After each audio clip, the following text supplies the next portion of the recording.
La hawla wa la quwwata illa billahi al-aliyyil azim. Il n'y a aucune force, aucune puissance excepté celle de notre Créateur, le plus grand, le sublime. Malik Merab, Sahib Ilm, Sheikh Imran Sahib Qibla, Mullah Akbar Sahib Jiwan, Mehrbane Millat, Salamun alaikum. Alhamdulillah, તમારી આ હાજરી જોઈને એટલું જણાય છે કે તમનો પ્યાસ છે ઇલ્મની. કારણ કે આ ચીજે કેટલા મહિના થયા અમો વિચાર કરતા હતા કે કઈ રીતે પ્રેઝન્ટે કરે. અને આ ચીજે બહુ ડેલિકા છે, પણ શરિયતનો મામલો છે એટલે આપણે આમાં આગળ વધવું જોશે. સૌપ્રથમ કેટલા દિવસ ત્યાં આપણા શેખ ઇમરાન સાહેબ કિબલા આ બારામાં ઘણી એટ્યુડ કર્યા છે અને ખાસ કરીને આપણા મરજાઈ તકલીફ હાકીમે શરા સૈયદ સિસ્તાની સાહેબના બધા મસાઇલ બારામાં. બીજું આમાં આ એક અમુક તકલીફ છે એ હું તમને જણાવું છું. આપણે એમ પ્રોગ્રામ રાખ્યો છે કે 9:15 સુધી એક્સપ્લિકેશન શેખ સાહેબ પછી ડેબોર્ડ દેતા હોય તો વાંધો નથી. પછી આપણે અડધી કલાક રાખશો ક્વેશ્ચન રેપોન્સ. કારણ કે આમાં મોટી તકલીફ શું છે, આપણી પાતળી fort de ces valeurs, liberté, égalité, fraternité ના લેજિસ્લેશન છે તેને આપણે માન દેવું આપણું એક ફરજ. યાને કે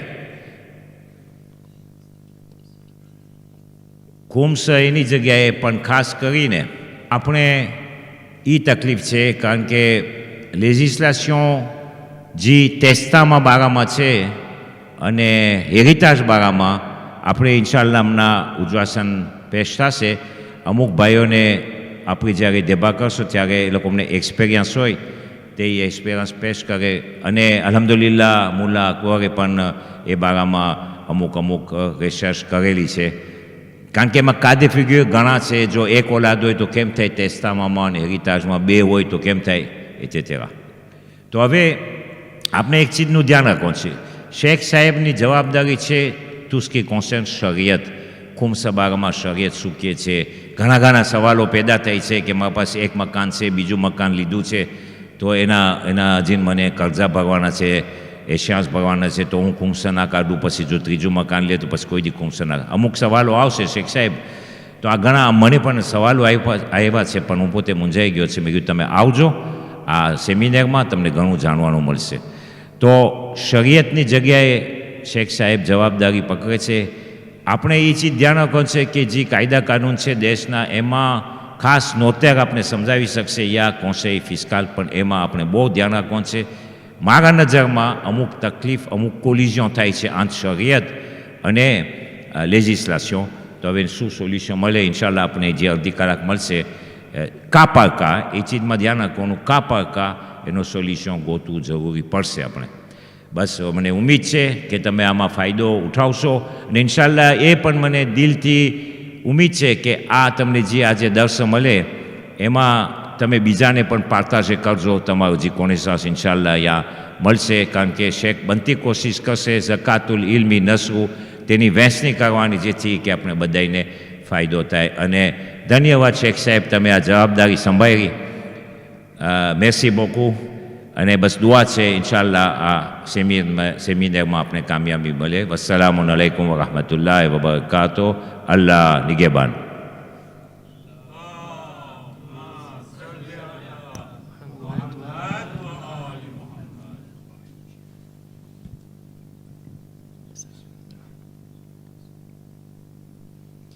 Assalamun alaikum wa rahmatullahi wa barakatuh. A'udhu billahi minash shaitanir rajim. Bismillahir rahmanir rahim. Alhamdulillahi rabbil alamin. Assalatu wassalamu ala ashrafil anbiya'i wal mursalin. Sayyidina wa nabiyyina Abil Qasim Muhammad. Allahumma salli ala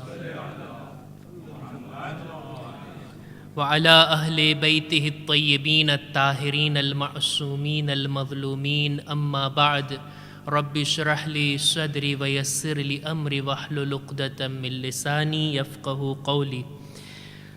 સૌ પ્રથમ તો માહે ઝિલહજની જેટલી ઈદ છે અને ખાસ કરીને આવનારો દિવસ, આવનારી રાત, ઈદ અકબર, ઈદ ગદીરની મુબારકબાદી આપ તમામ મોમિનીન મોમિનાતને પેશ કરું છું. ખુદા ઇન્શાઅલ્લાહ આ ઈદોને આપણા માટે મુબારક કરાર દે. સાથોસાથ મુબારકબાદીને પાત્ર છે આ સંસ્થા કે જેણે આવા ઇલ્મી પ્રોગ્રામનું આયોજન કર્યું અને આપ તમામ મોમિનીન કે સમય કાઢીને અહીંયા તશરીફ લાવ્યા. આશા રાખું છું કે આપણી આ જે બેઠક છે, આ ઇલ્મી ચર્ચા છે, એનાથી આપણે કંઈ લાભ ઉઠાવીએ, એવો લાભ કે જે આપણી જિંદગીમાં અને ખાસ કરીને આપણી જિંદગી બાદ કંઈ ફાયદાકારક નીવડે ઇન્શાઅલ્લાહ. આપણે તમે લોકો બહેતર જાણો છો, મારે અહીંયા બેસીને કંઈ મજલિસ નથી પડવી કે કોઈ દર્સ નથી આપવો કે પછી કંઈ ખુતબો કે એવી કંઈ વાત નથી. આ સેમિનાર છે અને દેખીતી વાત છે કે સેમિનારનો સમય મર્યાદિત હોય, બહુ લાંબો સમય પણ આપણી પાસે નથી. એટલે જ કોઈ પણ મૌઝૂ જે આપણને આપવામાં આવ્યું હોય એના ઉપર ઊંડો અભ્યાસ કરીને, મુતાલિયો કરીને એનો ખુલાસો રજૂ કરવાનો આ પ્લેટફોર્મ છે. જે કંઈ આ સુજેના બારામાં જાણકારી મેળવી છે, જેટલી સ્ટડી કરી છે, એ બધું તમારી સામે પેશ કરવું એ આપણો મકસદ નથી. ટૂંકમાં ખુલાસતન જે વાતો આપણા માટે ઉપયોગી છે એને ઇન્શાઅલ્લાહ આપણે અહીંયા ચર્ચામાં લઈ આવશું. કહી શકાય કે કલાકોના મુતાલિયાનો નિચોડ અમુક મિનિટોમાં તમારી સામે રજૂ કરવો છે. અને આપણો આ સેમિનાર ગુજરાતી ભાષામાં હશે અને bien sûr આપણે ફ્રેન્ચ ભાષાથી પણ મદદ લેશું. એટલે જ આયતો અને એના તર્જુમા આપણે ફ્રેન્ચી ભાષામાં રજૂ કરશું. અહેકામ અને મસાઇલ, ખાસ કરીને એના ઉપર આપણી આ થેમ છે કે વસિયત, વારસો અને ઇન્શાઅલ્લાહ સમય રહેતો ખુમ્સ ઉપર પણ આપણે રોશની નાખશું.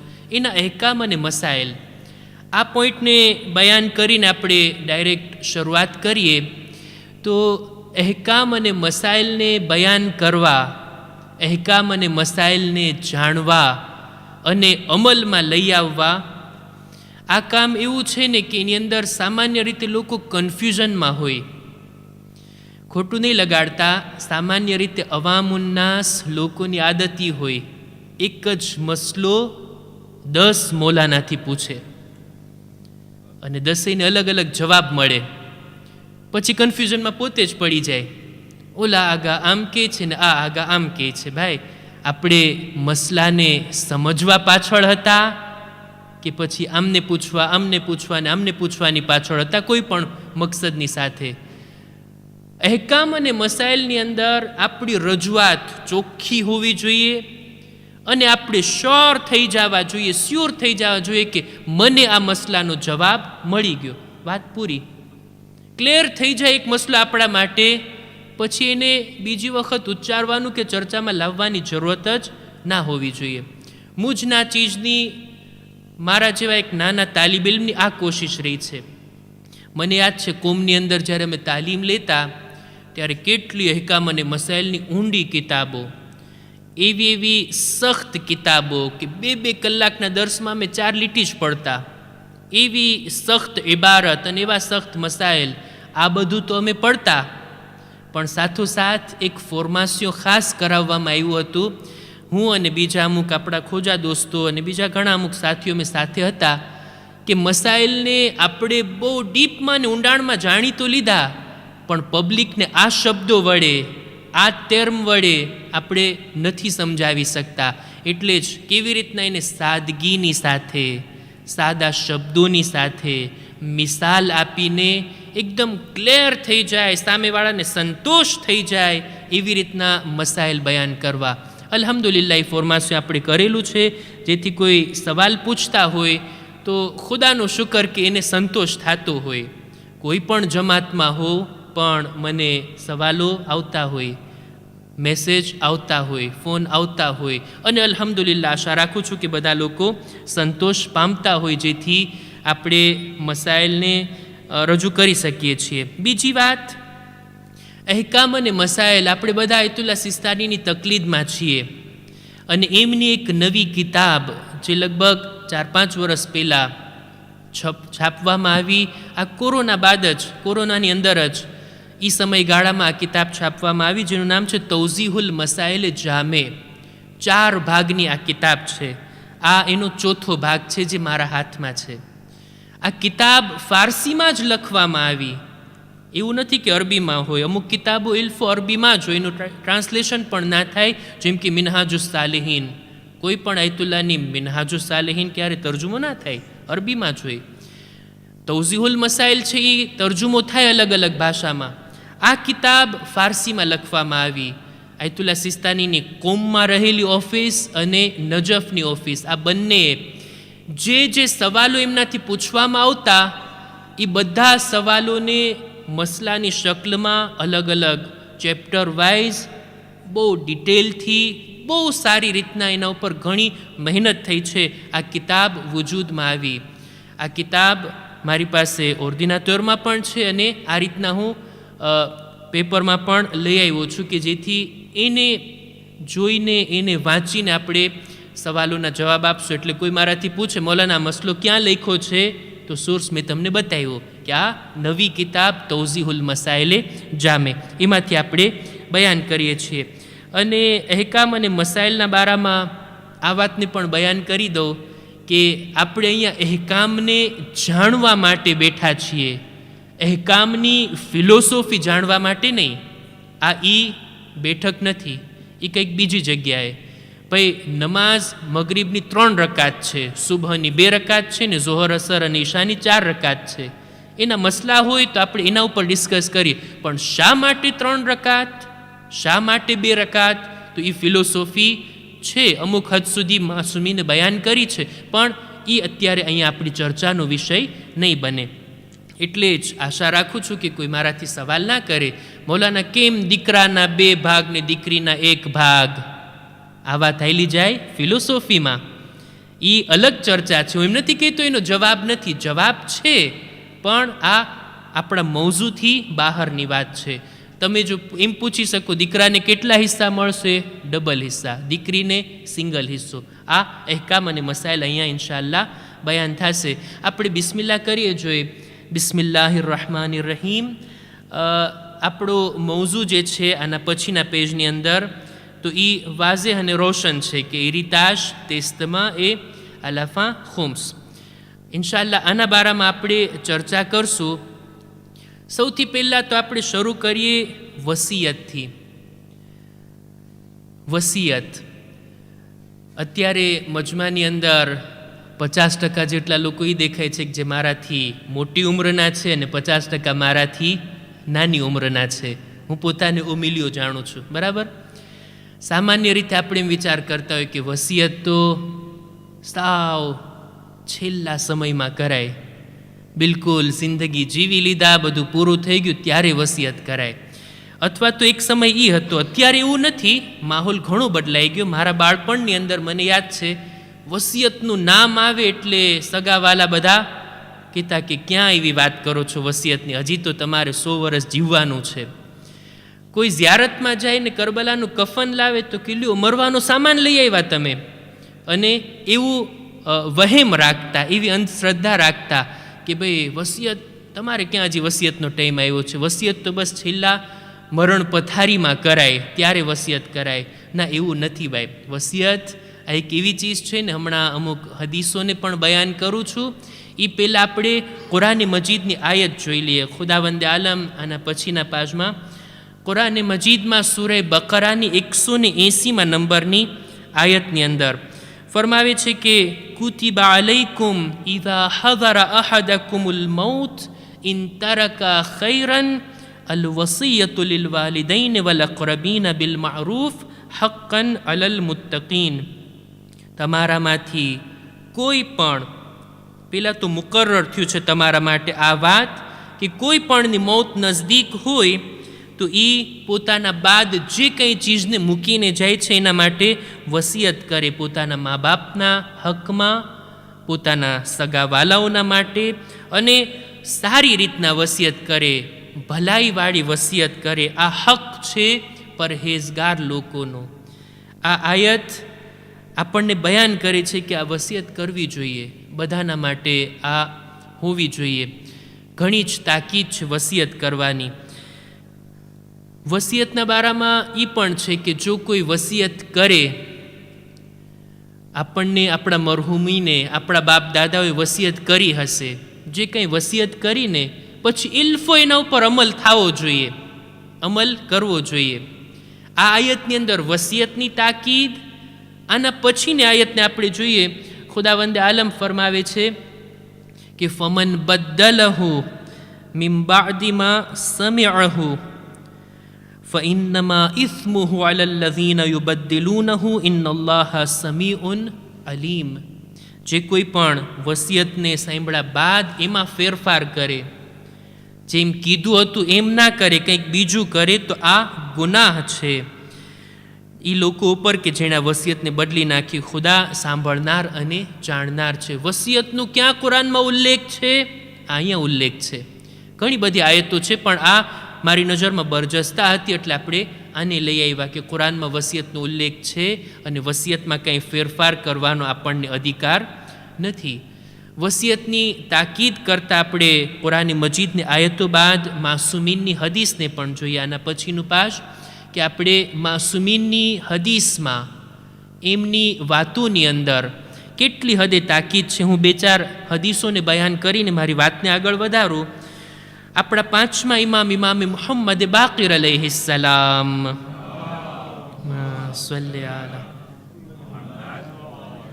ફરમાવે છે કે વસિયત હક છે. દરેક મુસલમાનને જોઈએ કે તેઓ વસિયત કરે. રસૂલે ખુદાએ પણ વસિયત કરી હતી.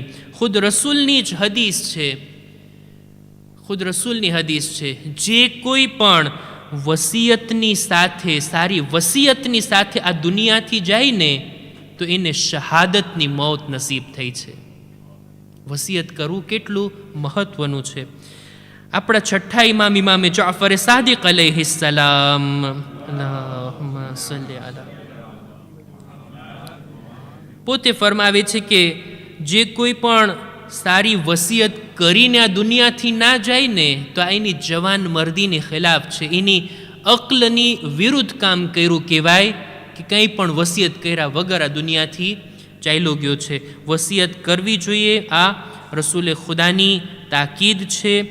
ત્યારબાદ હદીસની અંદર મળે છે કે કોઈ વસિયત કરે, જો કેટલો ફાયદો છે, કેટલો અજરો સવાબ છે કે આપણે આખી જિંદગી જે કંઈ પણ કમાણા, જે કંઈ હાસિલ કર્યું બધું એમને મૂકીને ચાલ્યા જઈએ, કંઈ પણ એના વિશે તાકીદ ભલામણ ના કરીએ. આ તો ગલત વાત કહેવાય ને. મુમિન દુનિયામાં જિંદગીમાં જેમ કોશિશ કરે છે ને કે પોતે પોતાના માલને સહી જગ્યા ઉપર ખર્ચ કરે, મુમિનની દિલની તમન્ના પણ આ હોય કે મારા મરવા બાદ મારો માલ પણ યોગ્ય જગ્યાએ ખર્ચો થાય અને ત્યાં વપરાય. હદીસમાં છે, આપણા 6ઠ્ઠા ઇમામની હદીસ, કે એમના બાબા 5મા ઇમામે ફરમાયું અને તેઓ કહે છે કે મૌલા અલીએ ફરમાયું કે જે કોઈ વસિયત કરે પોતાની વસિયતમાં જુલ્મ ના કરે, પોતાના વારસદારોને કોઈ જાતનું નુકસાન ના પહોંચાડે, આ માણસ એવો છે કે જાણે પોતાની હયાતીમાં પોતાના માલને સદકા તરીકે આપ્યો હોય. જેટલું કંઈ મૂકીને જાય જાણે એમ કે પોતાની જિંદગીમાં એણે સદકો આપ્યો હોય. અને એક હદીસને બયાન કરવું જોઈએ. ખુદાવંદે આલમ ફરમાવે છે પોતાના બંદાથી ખિતાબ કરીને, એ મારા બંદા, મેં 3 તરીકાથી તારા ઉપર એહસાન કર્યું છે. સૌથી પહેલું, મેં તારા ઐબોને તારા સગા વાલાઓથી છુપાવ્યા છે. જો સગા વાલાઓને જાણ થઈ જાત ને કે આવા આવા કામા કર્યા છે, આવા આવા ઐબો આની અંદર છે, તો દફન પણ ના કરતે. આ પહેલો ખુદાનો એહસાન. બીજું ખુદાનો એહસાન, ખુદા કહે છે, એ બંદા, મેં પોતે તને રોઝી આપી, મેં તને માલ આપ્યો અને હું જ તારી પાસેથી કરજા તરીકે માંગુ છું. કે એ બંદા મારી રાહમાં ખર્ચ કરને, એમ છતાંય તું કેટલો નાશુકરો છો એ બંદા કે તે અગાઉથી તારી આખિરત માટે તારા માલમાંથી કંઈ આપ્યું નહીં. અને ત્રીજો અહેસાન, મેં તને વસિયતનો હક આપ્યો હતો. તારા માલમાંથી તારા મરવા બાદ એક પારતી, એક ભાગ તને હક છે કે તું જ્યાં ચાહે ત્યાં એનો ઉપયોગ કરાવ, એના માટે વસિયત કર. અને આ તારો હક છે. જો તું એના ઉપરથી ફાયદો નહીં ઉઠાવીશ તો ખરેખર આ ઇન્સાફ નહીં કહેવાય. વસિયત ઉપર અમલ કરવો એ પણ જરૂરી છે. એના બારામાં પણ હું હદીસ કહી અને વાતને આગળ વધારું. આપણે હમણાં જ આયત પડ્યા ને સૂરે બકરાની 181મી આયત, કે વસિયત જે કંઈ થઈ આપણાથી એના ઉપર અમલ કરવાનો છે. જે કોઈને વસિયત કરવામાં આવે એને હક નથી કે વસિયતમાં કંઈ ફેરફાર કરે. એક માણસ છઠ્ઠા ઇમામથી સવાલ કરે છે. રાવીનું નામ છે મોહમ્મદ બિન મુસ્લિમ. આ હદીસને આયતુલ્લાહ સિસ્તાની પોતાની આ કિતાબમાં લાવે છે. એટલે હદીસ મોતબર, હદીસ ભરોસા પાત્ર, કે તેઓ પોતાની કિતાબ તૌઝીઉલ મસાઇલ જામેમાં પોતે બયાન કર્યા કે છઠ્ઠા ઇમામથી સવાલ કરવામાં આવ્યો કે એક માણસ વસિયત કરે છે અને એ વસિયત કોઈ ગૈર મુસ્લિમના હકમાં છે, કે મારો આ માલ એક માણસને આપવામાં આવે કે જો મુસલમાન નથી, ગૈર મુસ્લિમને આપવામાં આવે, આવી કોઈ વસિયત કરીને જાય તો શું એના ઉપર અમલ કરાય? છઠ્ઠા ઇમામ કહે છે બેશક, જેમ વસિયત થઈ છે એમ જ અમલ કરવાનો છે. પછી ભલે ને યહૂદી કેમ ના હોય, ગૈર મુસ્લિમ કેમ ના હોય, ખુદાને માનવા વાળો કેમ ન માનવા વાળો હોય તો પણ. ત્યારબાદ ઇમામ આ જ આયતની તિલાવત કર્યા હતા સૂરે બકરાની 181મી આયતમાં. એક હદીસમાં મળે છે કે છઠ્ઠા ઇમામથી કોઈ સવાલ કરે છે કે મૌલા, એક માણસ વસિયત કરીને ગયો કે મારા બાદ મારા આટલા માલમાંથી મારા તરફથી હજ કરાવવામાં આવે, અને એના વારસદારોએ લઈને એ માલ બીજા કોઈ કામમાં ખર્ચ કરી નાખ્યા. આ કામ બરાબર છે? ઇમામ કહે છે ના, એના વારસદારોને જોઈએ કે એ કામની ભરપાઈ કરે, પાછો એ પૈસો લાવે અને જેમાં વસિયત કરી છે હજમાં જ એને વાપરવામાં આવે. બીજી બાજુથી હજી એક હદીસ મળે છે કે છઠ્ઠા ઇમામથી પૂછવામાં આવ્યું કે એક માણસે વસિયત કરી કે મારા માલમાંથી 600 દિરહમ એનાથી એક ગુલામને આઝાદ કરવામાં આવે. હવે એના વારસદારોએ જોયું કે આ પૈસાથી ગુલામને આઝાદ કરાવી એના કરતાં બહેતર છે એના માટે હજ કરાવી આપણે. એ લોકોએ લઈને હજ કરાવી નાખ્યું. મૌલા આ સહી છે? ઇમામ કહે છે ના, સહી નથી. હજની અંદર શા માટે ખર્ચો કર્યા? જે કીધું છે એ કરવાનું છે. એણે ગુલામ આઝાદ કરવાની વાત કીધી તો ગુલામને આઝાદ કરવામાં આવે. આ બાબતો છે હદીસ માસુમીનની આ વસિયત કરવાના બારામાં. વસિયતના વિશે આપણે અમુક બાબતો જાણતા હશું, અમુક વાતો આપણે સાંભળી હશે ઓલમાંથી, અને માશાલ્લાહ અમુક વડીલો તો એવા છે કે જેટલી મારી ઉંમર નથી એટલા વર્ષથી મજલિસો સાંભળતા હોય, તો એમના ઇલ્મમાં તો ઘણી બધી વાતો હશે. વસિયતના બારામાં અમુક બાબતોને હું રજૂ કરવા માંગુ છું, જનરલ વાતો. અત્યારે જે કંઈ વસિયતના બારામાં અને એના પછીના મૌઝૂના બારામાં આપણે બયાન કરશું, જનરલ વાતો હશે. અને જે કંઈ ક્વેશ્ચન અને સવાલો તમે લઈને અહીંયા તશરીફ લાવ્યા છો, મને લાગે છે કે અમુક સવાલોના તો પહેલેથી જ અગાઉથી જવાબ આપ લોકો સુધી પહોંચી જશે. આ બાબતોને હું રજૂ કરું છું. વસિયતના બારામાં અમુક બાબતો, વસિયત કરનારની અમુક શરતો છે. કોને હક છે કે જે વસિયત કરી શકે? બધી બાબતો મારે રજૂ નથી કરવી, નહીંતર આની અંદર તો ઘણું બધું છે, ઘણું બધું લખેલું છે. હું એને ટીક કરીને લાવ્યો છું કે એ જ મારે બયાન કરું છું. દાખલા તરીકે કોઈ બાલિગ માણસને હક છે કે વસિયત કરી શકે. 5-7 વર્ષનું બાળક ખુદાના ખાસ્તા કોઈ બીમારી છે ને દુનિયાથી જઈ રહ્યું છે ને એ વસિયત કરે તો એ વસિયત ઉપર અમલ કંઈ વાજિબ નથી. બાલિગ માણસ વસિયત કરી શકે.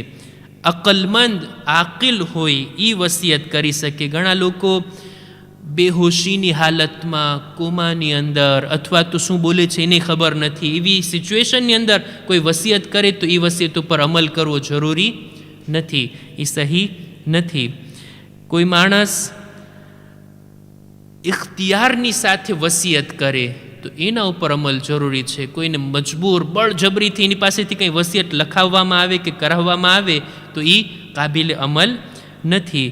અને એવી જ રીતના આ પણ શાયદ અજીબ હશે, કોઈ માણસ પોતે જ પોતાનો કાતિલ હોય એ વસિયત કરે તો એના ઉપર પણ અમલ જરૂરી નથી. નાઉઝુબિલ્લા કોઈ ખુદકુશી કરે, સુઇસાઇડ કરે, પોઆઝું પી લીધું છે અને કલાક 2 કલાક જીવતો છે ને પછી જે કંઈ વસિયત કરે એના ઉપર કંઈ અમલ કરવાની આપણને જરૂરત નથી. એના ઉપર અમલ નહીં થાય, વાજિબ નથી અમલ કરવો એના ઉપર. આ મસલો છે. આના હેઠળ પણ ઘણી બધી વાતો છે ઊંડાણની અંદર, આપણે નથી જવું. અર્ઝ કર્યું ને, અમુક જાણવા જેવી બાબતો વસિયતના બારામાં તમે જાણતા હશો, જરાક એની અંદર વધારો થાય.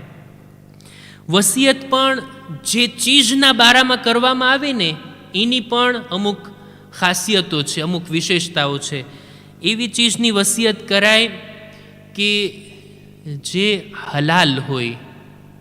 હરામ ચીજની કોઈ વસિયત કરે તો એના ઉપર કંઈ અમલ નહીં થાય. દાખલા તરીકે કોઈ માણસ વસિયત કરે કે મારા કબાટની અંદર 10 દારૂની બોટલ પડી છે શરાબની, મારા પછી ફલાણા મારા દોસ્તો માટે પાર્ટી કરજો. હવે આવી કંઈ હરામ વસિયત હોય, હરામ ચીજના બારામાં હોય તો એના ઉપર બિલકુલ અમલ નહીં થાય. હલાલ ચીજના બારામાં જે હલાલ પૈસો છે, ચીજ છે, કોઈ બીજી વસ્તુ તમારી પાસે છે એની કરી શકાય. બીજી પણ અમુક શરતો છે, જે ખાસ શરત જેના ઉપર હું આંગળી મૂકવા માંગુ છું એ છે વસિયત પોતાના માલના 3જા ભાગમાં જ સહી છે, એના કરતાં વધારે નહીં. આ વાતને પણ રજૂ કરતો જાઓ. આપણે જેટલો માલ ભેગા કર્યા, જેટલું કમાણા છીએ, જિંદગીમાં આપણે કહેતા હોય ને, મારા કોંતમાં આટલા પૈસા છે, મારી તિજોરીમાં આટલા પૈસા છે, મારા ખીચામાં આટલા પૈસા છે, મારા કાર્ડમાં આટલા પૈસા છે, આટલી મારી મિલકત છે, મારું ઘર, મારી ગાડી, મારી દુકાન. આ બધું મારું મારું કરીએ છીએ ત્યાં સુધી જ્યાં સુધી આ બદનમાં રૂહ છે. બદનથી રૂહ નીકળે પછી મારું નથી રહી જતું. આ બધું મારું નથી, હવે બીજાઓનું છે. કોનું એ હમણાં આપણે ચર્ચા કરશું. પણ આપણું ત્યાં જ સુધી છે જ્યાં સુધી આપણે જીવતા છીએ. મર્યા પછી શું મને હક છે? શું મને હક છે કે હું એવી વસિયત કરું, મારી પાસે 1 લાખ રૂપિયા, હા, ડોલરની વાત નથી કરતા, યુરો એટલા બધા ના હોય, 1 લાખ રૂપિયા તકરીબન €1,000,000 થશે. મારી પાસે 1 લાખ રૂપિયા છે, મારી રજા કઝા બાદ બધું ફલાણા મદ્રેસામાં આપી દેવામાં આવે, ફલાણી સંસ્થાને આપી દેવામાં, એટલે મારો જેટલો માલ છે બધું રાહે ખુદામાં આપી દેવામાં આવે. શું મને હક છે એવી વસિયત કરું? ના.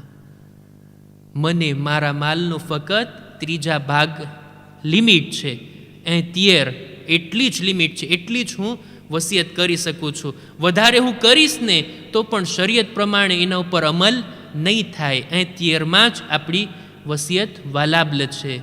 હું શું એમ કરી શકું છું કે મારા પછી બધો જ માલ, દાખલા તરીકે ફલાણા એક માણસને જ આપવામાં, મારા આ જ સગાને આપવામાં આવે, બીજા કોઈને ન આપવામાં આવે?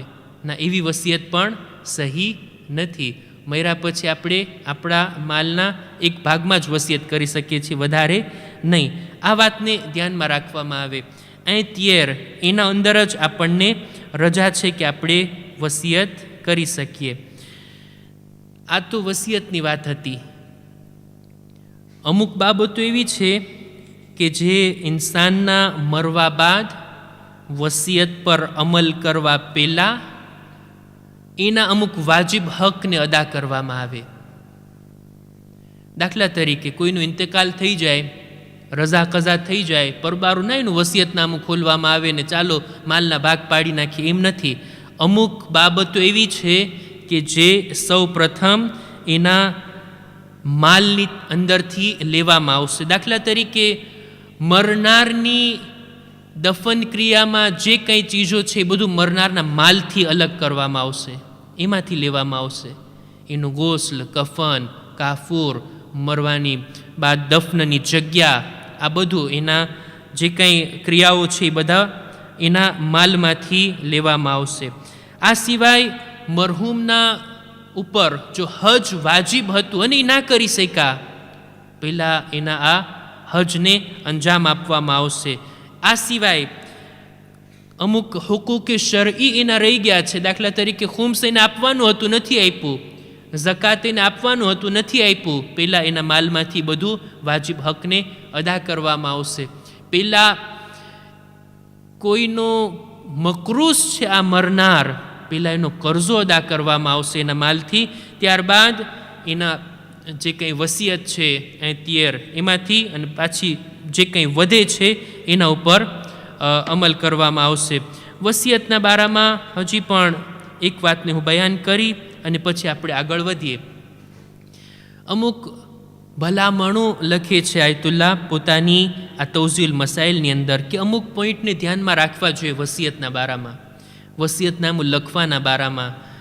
મારા ખ્યાલથી વસિયતનામું કેવી રીતના લખાય, ઘણા ટાઈમ પહેલાં મેં એક કિતાબ જોઈ હતી, તનામાં છપાયેલી હતી કે ફ્રેન્ચીમાંય છે કે આ રીતના વસિયતનામું લખાય, આ રીતની દુઆ, આ રીતના શબ્દો અને આ રીતના ઘણું બધું સારી વાત હતી.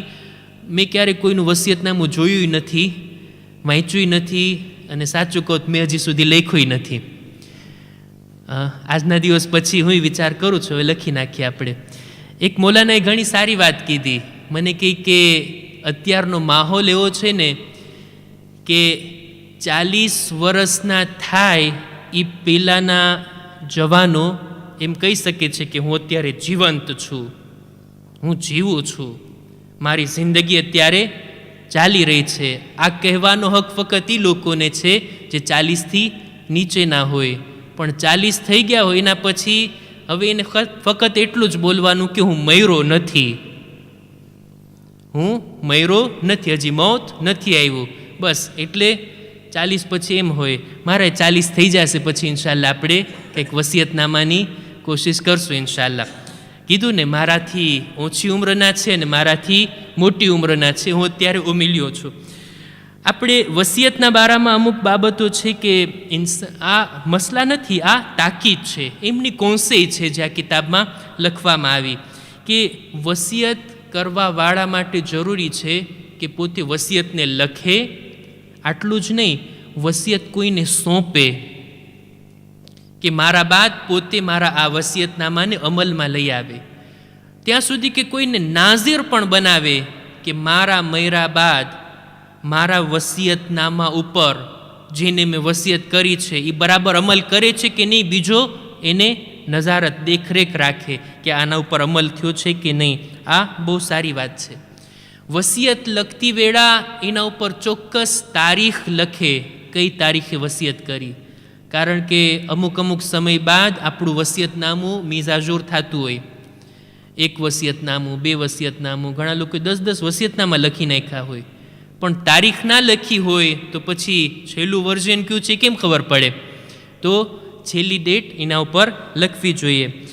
અને વસિયતની અંદર પોતાના માલના એવી કોશિશ કરે કે પોતાના માલના 3/3 ભાગ સુધી જ વસિયત કરે, એનાથી દે પાસે ના થઈ જાય એનો પણ ખ્યાલ રાખે.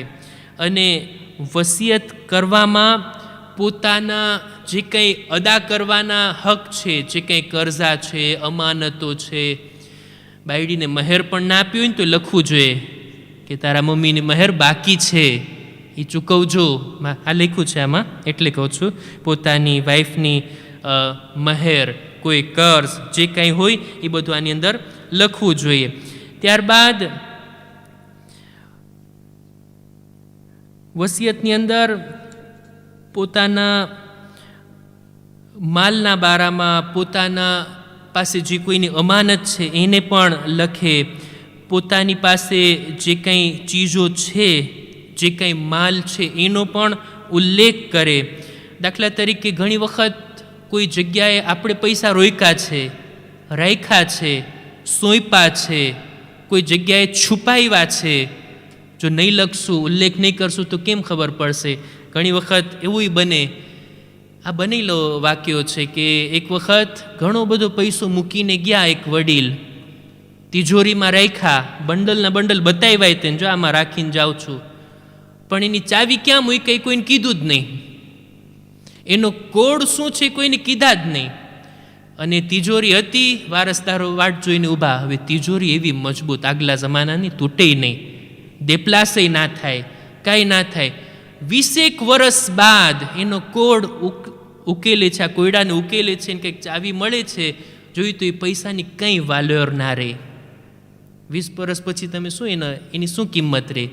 ઈરાનના તુમાન જો હોય, હું જ્યારે ભણતો હતો ત્યારે ઈરાનના કરન્સી અને અત્યારની કરન્સી તમે જુઓ, એ જમાનાના 1 લાખ તુમાન નીકળે તો અત્યારે 1 લાખ તુમાનની શું આવે? એક આઈસ્ક્રીમ પણ ના આવે. તો આ ખરેખર બધી વાતની પોતે પ્રેસિઝે કરે અને ચોખવટ કરે. આ છે વસિયતના બારામાં અમુક બાબતો કે જે આપણને ધ્યાનમાં હતી કે હું એને બયાન કરું. આશા રાખું છું કે અમુક જવાબો આપ લોકો સુધી પહોંચી ગયા હશે. એમ છતાંય કંઈ પણ ક્વેશ્ચન હોય, સવાલો હોય, તો આપણે એવો દાવો નથી કરતા કે હમણાં જ સરપ્લાસ તમને પૂરેપૂરો સંતોષકારક જવાબ આપીશ. ના, જેટલા હુઝુરે ઝહેન હશે, ધ્યાનમાં હશે, આપણે જવાબ આપશું. બાકીના તમારા સવાલોની આપણે નોંધ લેશું કે ઇન્શાઅલ્લાહ જો આવો કોઈ બીજો પ્રોગ્રામ થાય, તૌફીક થાય તો આપણે રજૂ કરશું. જી કંઈ કહેશો? તો આપણે એટલે શીજે જે પાર્ટાજે કર્યા છે કે ટેસ્ટામાં મારામાં સવાલો જેને હોય, શેખ સાહેબ, પહેલે મારો સવાલ એ છે કે જો ટેસ્ટામાં હું ના લખ્યો હોય કે એન્ટિયર મારા ભાગમાંથી, તમે કીધું પહેલે ખુમસ કાઢવાનું છે, પછી કરજો કાઢવાનો છે, પછી એન્ટિયરમાં ફોર એક્ઝામ્પલ હું ના કાંઈ લખ્યો હોય, બસ આમ જ લખ્યું કે મારા જે બાકી રહે એમાં બધું મદ્રેસામાં આપી દેવું, એ હક છે, એ દુઆ છે મને કે નથી દુઆ? અને બીજો સવાલ આમ એમ ત્યાં એ હતો કે દ્વિતીયનું પછી કેમ થાય? એ કેના માટે હોય? જો એન્ટિયરનું હું લખી નાખું જે શરિયત કહે છે, તો પછી દ્વિતીય કેના માટે? તો પહેલો સવાલ એ હતો મારો કે હું ના લખ્યો હોય તો કાંઈ, હું બસ આમ જ લખ્યો હોય કે હું par exemple 50 000 € મદ્રેસામાં આપી દેજો, sans préciser કે મારા એન્ટિયરમાંથી. અને બીજો સવાલ એ હતો કે દ્વિતીયનું શું કરવાનું હોય? ઓકે, તમારા સવાલના 2 ભાગ હતા. પહેલો ભાગ કે એન્ટિયર તમે પ્રેસિઝે ના કર્યા, ફક્ત એક અમાઉન્ટ લખ્યા કે આ 50,000 આપજો. હવે તમારા માલમાંથી જોવામાં આવશે, જો તમે 1.5 લાખ મૂકીને ગયા છો તો 50,000, તમે 1 લાખ મૂકીને ગયા છો તો પછી વારસદારો એમાં કોન્તે કરશે કે ના 50,000 નહીં 33,000 જ જશે. તો એ એન્ટિયર ઓટોમેટિકલી એન્ટિયર સુધી જ, એ લિમિટ પછી દેપાશે નહીં થાય. પણ જો તમારા વારસદારો નેક હોય અને રજા આપે કે કંઈ વાંધો નહીં, આપણા બાપાની ઈચ્છા હતી કે આપણે તો ભલે એન્ટિયર એમનો હક હતો, અમે અમારા હકમાંથી એમની તમન્ના પૂરી કરીએ અને 50,000 આપી દઈએ, એમ પણ થાય. રાજી ખુશીથી પોતાનો હક લેટ ગો કરે તો પણ થાય. પણ આપણને દુઆ છે એન્ટિયર સુધી. હવે તમે કહેશો એન્ટિયરની વસિયત કરી નાખીને આપી દીધા રાહે ખુદામાં, ઓલું દ્વિતીયરનું શું થાય? એની તો ચર્ચા કરવા બેઠા છીએ આપણે વારસાની. હમણાં જ થોડીક ધીરજ રાખો, આપણે એ મૌઝુમાં દાખલ થશું. જી, બીજો કંઈ સવાલ હોય તો રિયાદભાઈ મિક્રો આપે છે. સલામ અલેકુમ. અલેકુમ સલામ. જી, હા, એક બાઈ મારી સાથે વાત કરતી હતી તો એ કહેતી હતી કે મારું ધણી કીધું છે બધુંય તારું, હું આવેલું જાઉં પછી બધુંય તારું. તો એ કહે છે કે થઈ શકે એમ?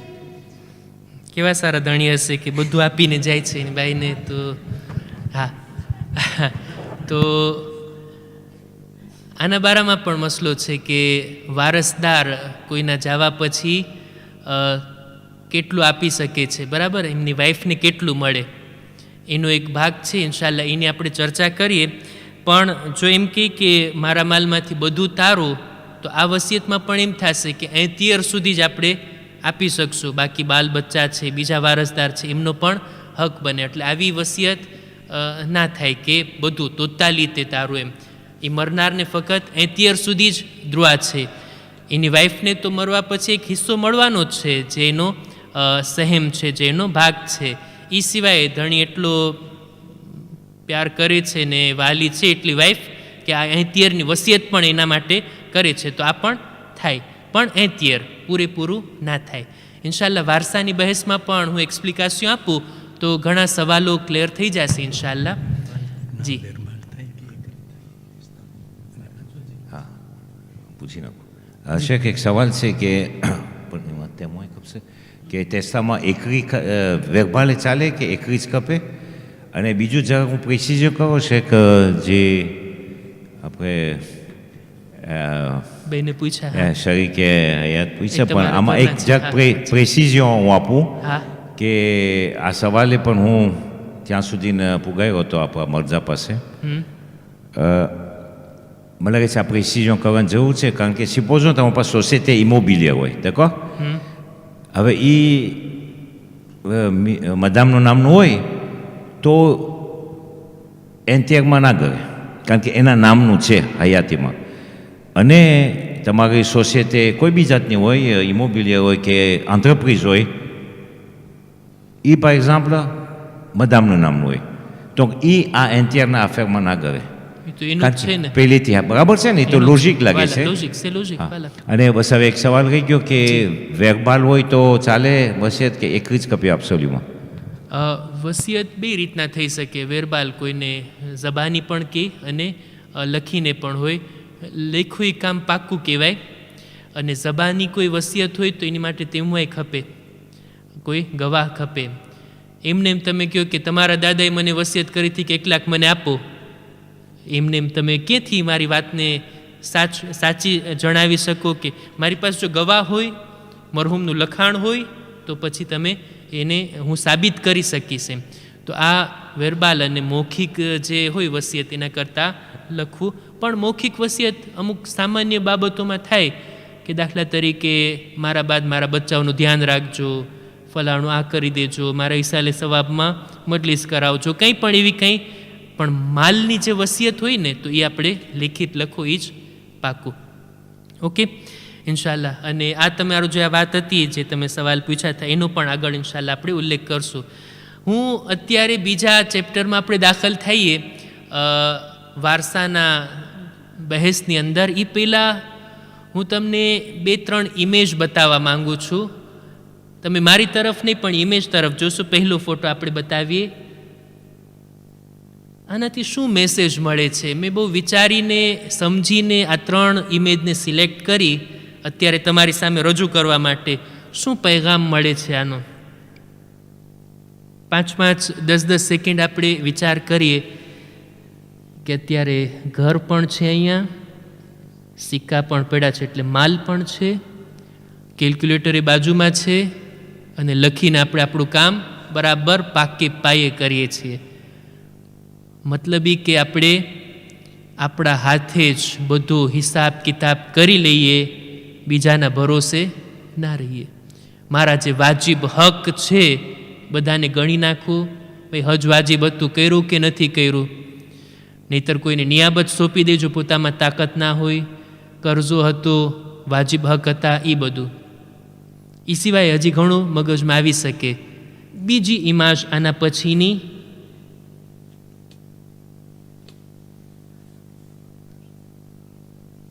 આ પણ કંઈક મેસેજ રાખે છે કે હયાતીમાં જ આપણે આપણાથી જે કંઈ થતું હોય અલગ અલગ બધાને હક આપી દઈએ તો કેટલી સારી વાત કહેવાય. આ પણ શક્ય છે.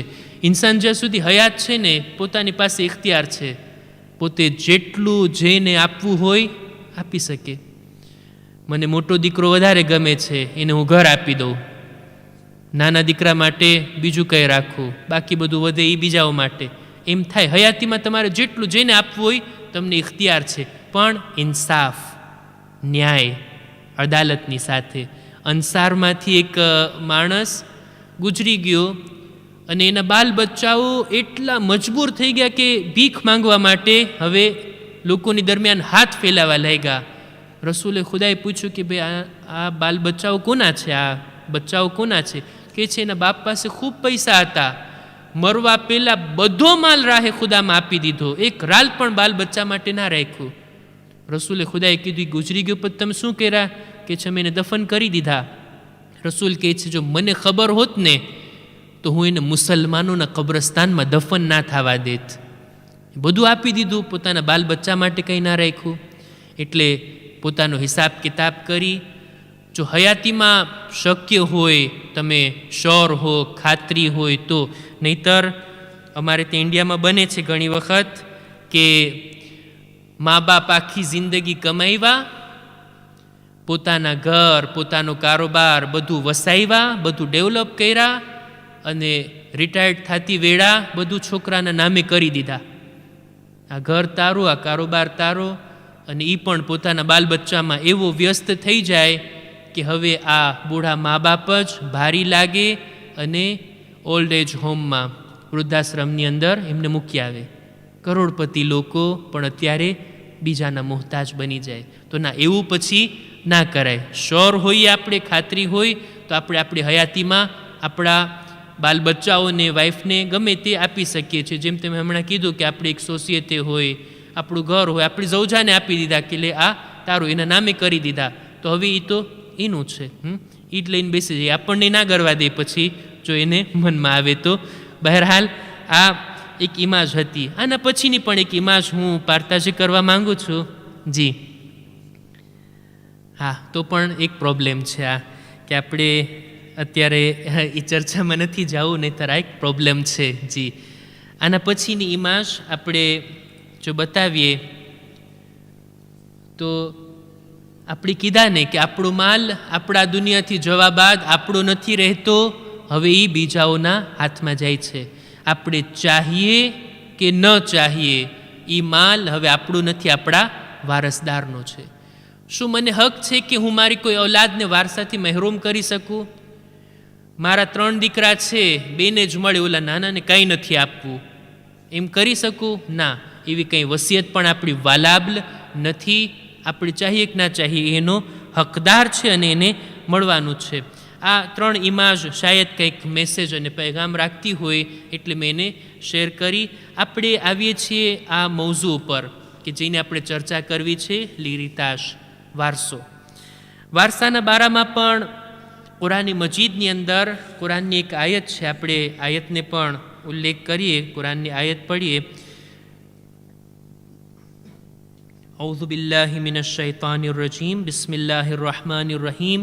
લિર્રિજાલિ નસીબુમ મિમ્મા તરકલ વાલિદાન વલ અક્રબૂન વલિન્નિસાઇ નસીબુમ મિમ્મા તરકલ વાલિદાન વલ અક્રબૂન મિમ્મા કલ્લ મિન્હુ અવ કસુર નસીબમ મફરૂઝા.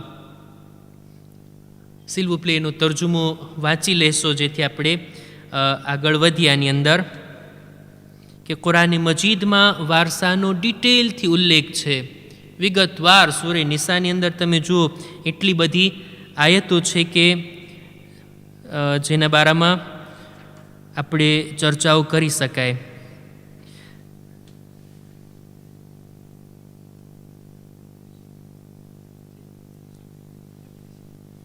ના, આમાં પ્રેસિઝો નથી, આપણે તફસીર નથી લાવ્યા, ફક્ત આયતનો તર્જુમો છે.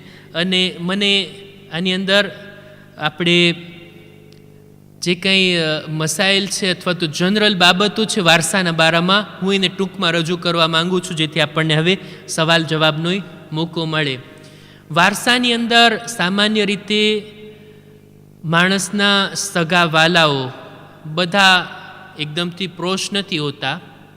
સગા વાલાઓની અંદર આપણા ઉલમા 3 જાતની કેટેગરી, 3 જાતના ગ્રુપને રાખે છે.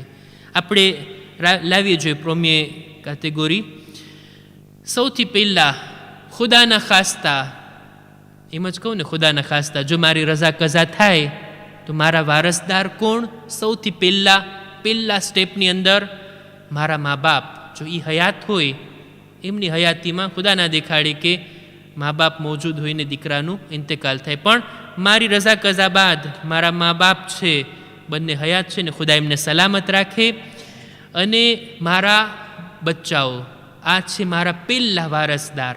આ પહેલી કેટેગરીમાં આવે.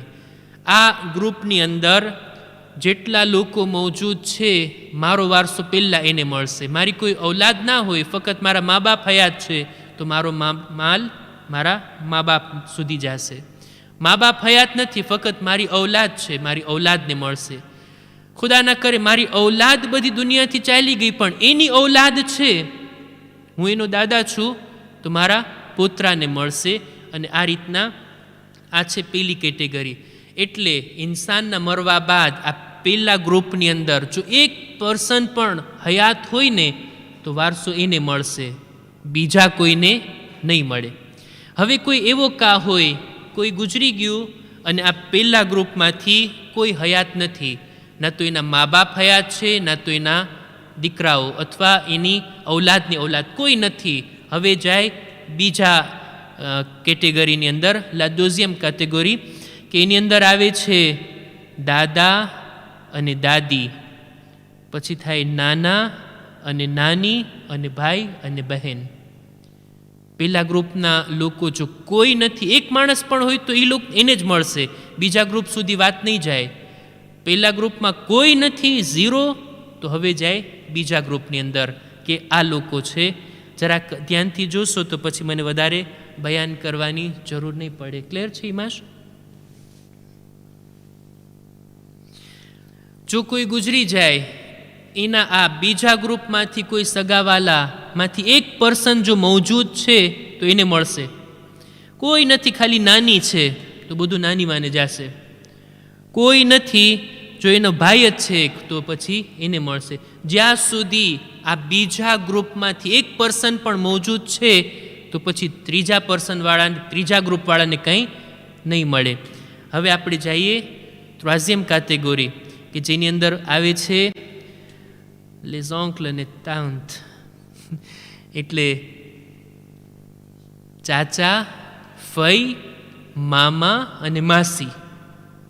તાંત અને અંકલમાં આ બધા આવી જાય અને એ લોકોની ઔલાદ.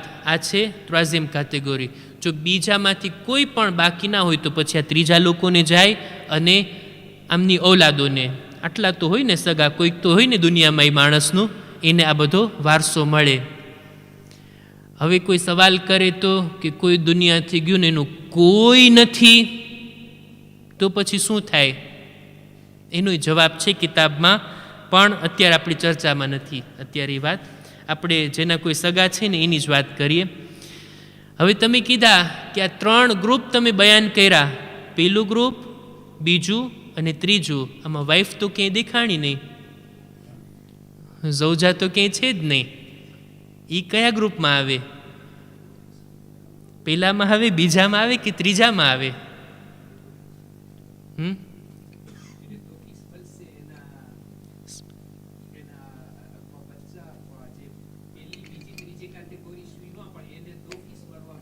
ઓકે, બીજા કોઈ સગા હોય કે ના હોય, બાયડી તો છે ને એને તો મળવાનું જ છે, એનો હક મહેફૂઝ. એના માટે પણ કિતાબની અંદર છે મસલો કે જો ઔલાદ હોય, ફરઝંદ હોય તો 1/8 ભાગ, અને કોઈ બચ્ચા ના હોય તો પછી વાઈફનો 4થો ભાગ 4. આ ઔરતનો હક છે, ઝૌજાનો હક છે. એની અંદર પણ ઘણી ડિટેલ છે કે જો મસલો પૂછાશે તો પછી આપણે એને બયાન કરશું. અહીંયા સુધી જ આપણે રાખીએ કે ઔરતનો હક છે અને ધણી એનું કેમ થાય. જો વાઈફ ગુજરી જાય તો પછી ઔલાદ ના હોય તો 50%, અડધો ભાગ, અને ઔલાદ હોય તો 1/4. બરાબર? 1/4 એકાર ઔલાદ હોય તો, ઔલાદ ના હોય તો અડધો. બરાબર? આ રીતનો એનો હક. આપણે અહીંયા જ સુધી રાખીએ, બહુ વધારે ડિટેલમાં ના જઈએ. હું એક વાત ભલામણ કરું અહીંયા કે સામાન્ય રીતે કોઈ પણ ચેપ્ટરમાં ફિકના અહેકામની અંદર ચર્ચા થતી હોય ને, નમાઝ, રોઝા, હજ, ઝકાત, તહારત, ખુમ્સ, હજ, કોઈ પણ બાબત, નિકાહ હોય, તલાક હોય, વેપાર હોય, ખરીદ વેચાણ, જે પણ ચેપ્ટર 48 કે 52 બાબ છે ફિકની અંદર, કોઈ પણ બાબની અંદર ચર્ચા થતી હોય ને તો તમે અલગ અલગ સવાલોના શક્લમાં મસલા બનાવીને પૂછી શકો, કંઈ વાંધો નથી. પણ આવી કોન્સેય હું આની અંદર નથી આપતો. દે કોન્સેય છે કે કોઈ પણ તમે સવાલ બનાવો, ઇન્વેન્ટ કરો, જે કંઈ કા હોય, મસલો હોય, એ તમે પૂછો, તમને એનો જવાબ મળશે. નહીંતર આમાં શું થશે? બહુ કન્ફ્યુઝન વધી જશે. કંઈ હાસિલ કરવાના બદલે આપણે ઉલટાના કન્ફ્યુઝનમાં જશું.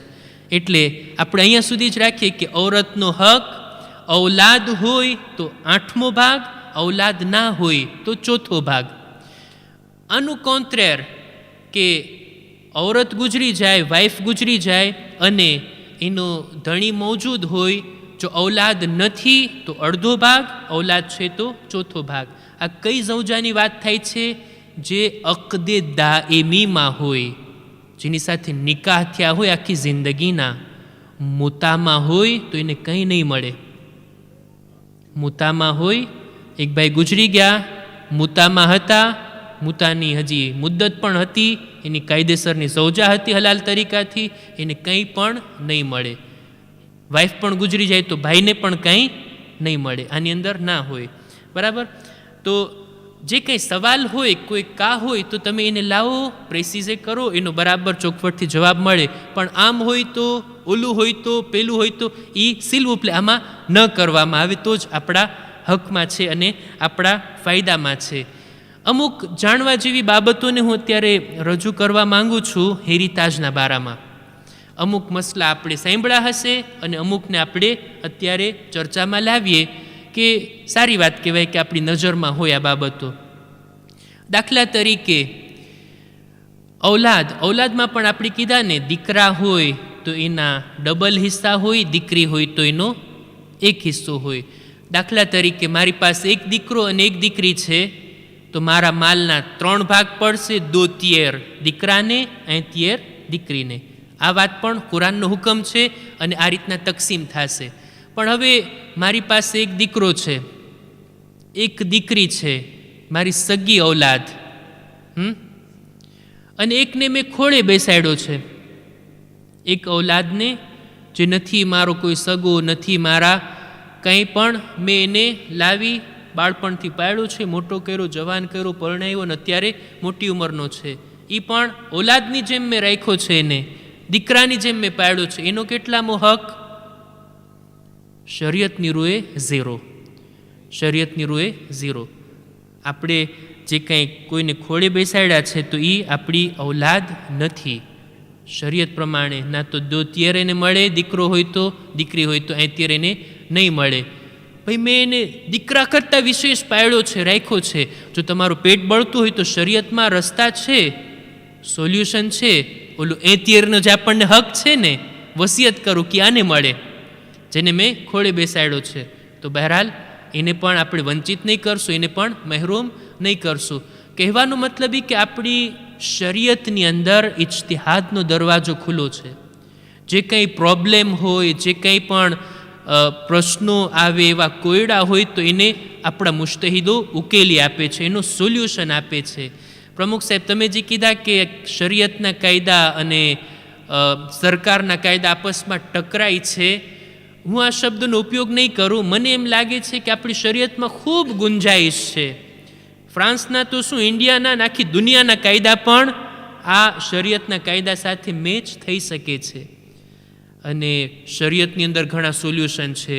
સરકારી કાયદામાં પણ ઘણી એવી જોગવાઈ, એવા સોલ્યુશન રાખ્યા જ હશે. એવા સાવ ગુજરાતીમાં કહું તો છટક બારી એવી રાખી જ હશે કે ત્યાંથી આપણે આપણા પ્રોબ્લેમને સોલ્વ કરી શકીએ. એ કામ નોતેરનું છે. જે તમારા કોન્સે ફિસ્કાલ હોય છે એનું આ કામ છે. ખબર ને આપણી કોમમાં છે આવા વકીલ ને ડૉક્ટરને તો છે, નોતેર છે આપણી કોમમાં?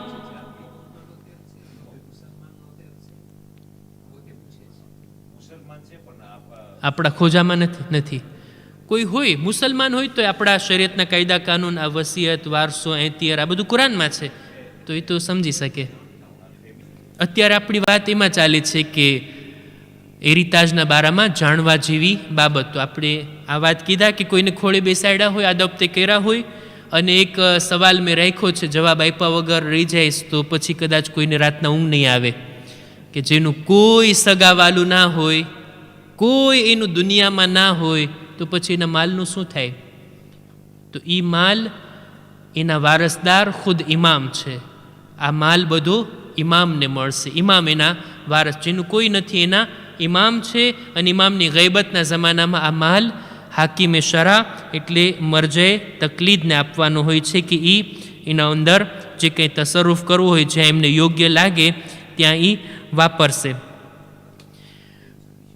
અને આપણે અર્ઝ કર્યા કે વારસાની અંદર જે આ એકબીજાના હક છે, આપણે કીધા કે વાઈફનો 8મો ભાગ, ત્યારબાદ આપણને 1/3 તો વસિયત કરવાનો હક છે, દીકરાના 2/3 અને દીકરીના 1/3 અથવા તો 1 ભાગ અને દીકરાના 2 ભાગ. આપણે આ બધું કીધા. આની અંદર સુલહ અને સમાધાન પણ થઈ શકે છે, સમજૂતી પણ થઈ શકે છે.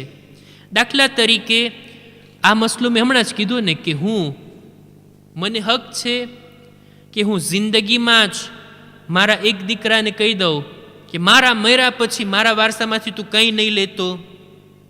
આ રીતના હું કહી શકું છું? ના, હું એમ નથી કહી શકતો. એને એના હકથી મહેરૂમ નથી કરી શકતો. પણ એક મસલો આ રીતના બયાન થયો છે. દાખલા તરીકે મારા 3 બચ્ચાઓમાંથી, મારા 3 દીકરાઓમાંથી હું મારા એક દીકરાને કહું કે ભાઈ એક કામ કરું, હું તને મારું આ ઘર આપી દઉં, આ ઘર તને હયાતીમાં જ આપી દઉં, એના બદલામાં મારી રજા કજા થાય પછી તારા ભાઈઓ સાથે વારસામાંથી તારો ભાગ નહીં પડાવતો. હયાતીમાં મારા એક દીકરાને હું સમજાવું કે હું તને આ ઘર આપી દઉં, આ કારોબાર આપી દઉં, અથવા આટલો માલ તને આપી દઉં, મારા મર્યા પછી તું ભાગ નહીં પડાવતો. અને એ પણ કબૂલ કરે કે હા વાંધો નહીં, મને આપી દો, પછી તમારા ઇંતકાલ બાદ વારસાનો જે કંઈ મારો હક હશે ભલે મારા ભાઈઓ વાપરે, હું એમાંથી નહીં માંગુ. તો આ રીતના પણ કરારદાદ થઈ શકે છે. આ રીતના પણ ગુંજાઈશ છે કે હયાતીમાં જ આપણે આપણા માલને આવી રીતના તકસીમ કરીએ, એમાં કંઈ વાંધો નથી. તો ઘણી બધી ગુંજાઈશ છે. સરકારી કાયદા પ્રમાણે જો એમ હોય, હું જરાક એક્ઝામ્પલ આપું. જી સવાલ છે કે? હા, સરકારી કાયદા પ્રમાણે હમણાં જ મેં એક દાખલો આપ્યો ને કે ભાઈ મારે એક દીકરો અને દીકરી હોય, હું 90,000 રૂપિયા મૂકીને જાઉં તો દેખીતી વાત છે એના 2 ભાગ દીકરાને મળશે ને 1 ભાગ દીકરીને મળશે. દીકરીને 30,000 અને દીકરાને 60,000. શરિયત પ્રમાણે આમ તકસીમ થશે. હવે તમે કહેશો સરકારી કાયદામાં જઈએ આપણે તો તમારે 2 ઓલાદ 50-50 બરાબર એગાલીતે તકસીમ થશે. એટલે દીકરીને પણ 45,000 ને દીકરાને પણ 45,000. હવે આમાં કેમ થાય? શરિયતના કાયદાને એપ્લિકે કરીએ કે પછી આપણે કોલિઝો થાય છે?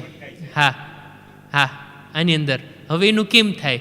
હવે એની અંદર દિલ મોટું રાખે, યા દીકરો સમજે યા દીકરી સમજે. દીકરી એમ સમજે કે ભાઈ શરિયત પ્રમાણે આ માલમાંથી 30,000 જ મારા છે, જો કાયદાની બળજબરીથી હું હજી બીજા 15,000 લઈશ અને કરીશ 45, તો શરિયત પ્રમાણે એ જાયઝ નથી એના માટે વાપરવા. એ યા તો પાછા આપી દે, દિલ મોટું રાખે કે ભાઈ આમાંથી મારે 30,000 જ લેવા છે, ઓલા હું નહીં લઈશ. બરાબર?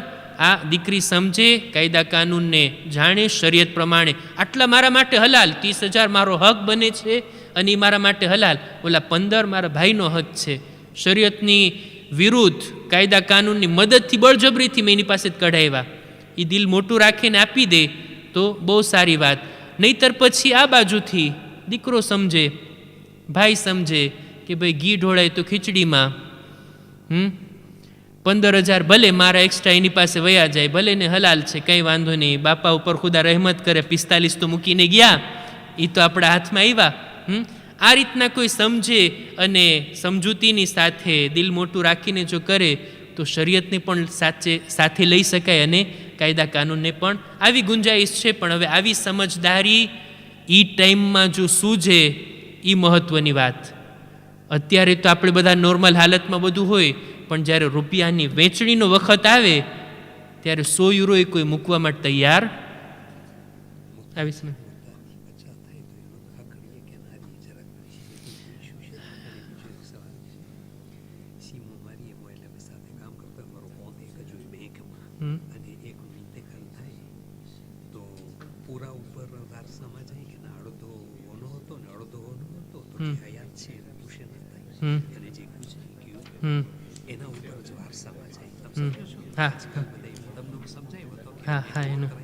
એને આપણે જવાબ આપી દઈએ. ઓકે, હા 2, હા બસ ઓકે. બે સવાલ આવ્યા છે એનો હું જવાબ આપું, પણ મારી વાત પૂરી થઈ જાય તો પછી આપણે હમણાં આગળ વધીએ. વારસાના બારામાં હજી એક વાત જાણવા લાયક હોય તો એને પણ હું બયાન કરી દઉં કે અમુક કારણોસર બાળકોને અથવા વારસદારોને વારસો નથી મળતો, શરીયત પ્રમાણે નથી મળતો. અમુક કાયદા છે કે જો એની અંદર આપણે વધારે દાખલ નથી થવું. દાખલા તરીકે ખાલી ઇશારો કરું કે બાપ કાફિર હોય, ગુજરી જાય, જે વારસો મૂકીને જાય, દીકરો મુસલમાન છે તો એનો વારસો મેળવશે. બાપ મુસલમાન છે, દીકરો કાફિર છે તો કાફિરને વારસો નહીં મળે. આ શરીયતનો કાયદો છે, ઊંડાણમાં નથી જાવું. અથવા તો વારસદારો, સગાવાલાઓ જેને વારસો મળી શકે છે એ લોકો જો કાતિલ હોય ને તો વારસો નહીં મળે. આપણે બાપા એટલી ઉંમર થઈ ગઈ છે, ગુજરતા નથી, ગુજરી જાય તો વારસો મળે. ચારો એક ભાઈ આગળ વધીને એને કત્લ કરી નાખે, એક ભાઈ કાતિલ બની જાય કે હવે આપણે વારસો તકસીમ કરીએ તો કાતિલને વારસો નહીં મળે. આ પણ છે સગાવાલાઓમાંથી જો પોતે કત્લ કરે અથવા કત્લનું કારણ બને, કોઈ પાસે એને મરાવી નાખે તો આ વારસાના હકદાર નથી, એને વારસો નહીં મળે.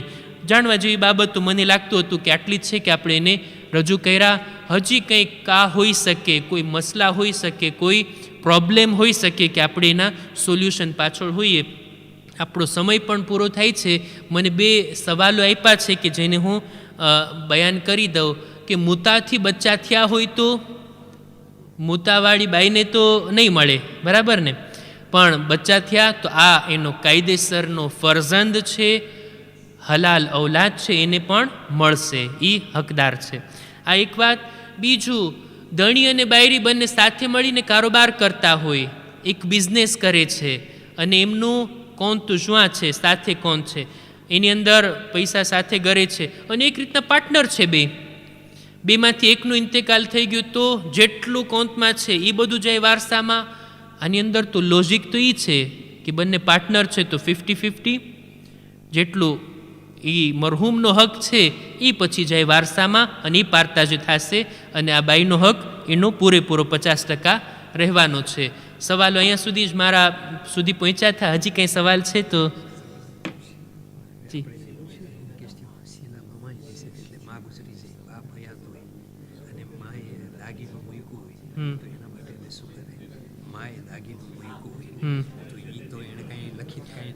આ છે ને સ્પેશિયલ. હા, સવાલ બીજું.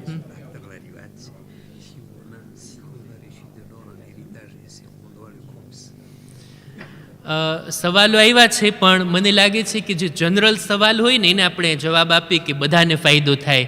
કોઈ પ્રાઇવેટ સવાલ હોય તો પછી પૂછનારને જ એનો ફાયદો થશે, એટલે આપણે એની અંદર વધારે દાખલ ના થઈએ. એક વાત જે હતી હમણાં, શું હતું છેલ્લું? હા,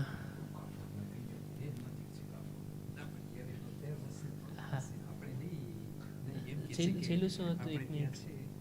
હા, ખુમ્સનું. હા, એનું કે જો વારસામાં કોઈ ચીજ મળે આપણને તો એના ઉપર ખુમ્સ નથી આવતું, ખુમ્સ લાગુ નથી પડતું. જેટલો પૈસો, જે મકાન, જે કંઈ તમને વારસામાં મળે તો એના ઉપર ખુમ્સ લાગુ નથી પડતું.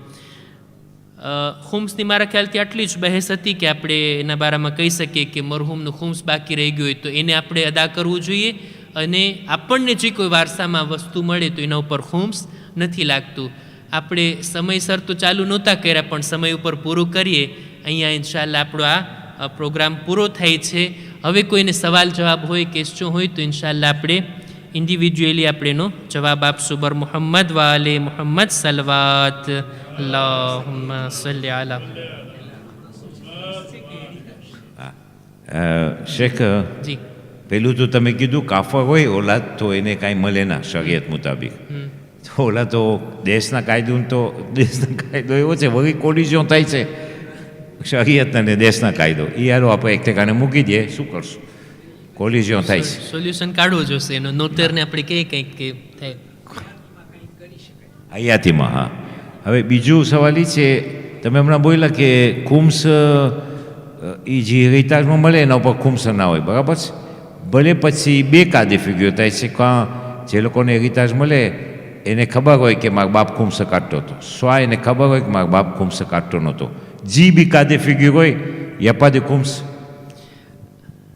ઓલાદને ખબર હોય ને કે આપણા પપ્પા એટલે ખુમ્સ હતા કે નહોતા. જો એ કાઢતા હતા તો ફબેહા કંઈ વાંધો નથી, નહોતા કાઢતા તો એનો પ્રોબ્લેમ છે, એનો જવાબ એ આપશે. આ તમને વારસો મળ્યો છે, આ તમને મુબારક થાય, તમારા ઉપર વાજિબ નથી કે એનો ઓલું કરીએ. જી હવે આપણે ખુમસનું સુજે તમે ડેવલપ કરશો કે એના ઉપર ડિરેક્ટ સવાલ પૂછે? ખુમ્સના બારામાં જો ખુમ્સના બારામાં મને લાગે છે એક અલગ સેશન કરવામાં આવે. વારસાને ને વસિયતને કંઈ લિયા છે પણ ખુમ્સ આ એક અલગ પડી જશે. અને આપણે હું કુરાને મજીદની આયત લાવ્યો હતો કે આપણે કુરાને મજીદની આયત ખુમ્સના બારામાં જોઈ લઈએ. હા, કે કુરાનમાં ક્યાં લખેલું છે ખુમ્સના બારામાં? અવારનવાર ઝકાતની વાત છે, અકીમુસ સલાત વ આતુઝ ઝકાત. તો આ આયત છે કે જેની અંદર ખુમ્સનો ઉલ્લેખ છે. વઅલમુ અન્નમા ગનિમતુમ મિન શૈઇન فأن لله خمسه وللرسول ولذي القربى واليتامى والمساكين وابن السبيل.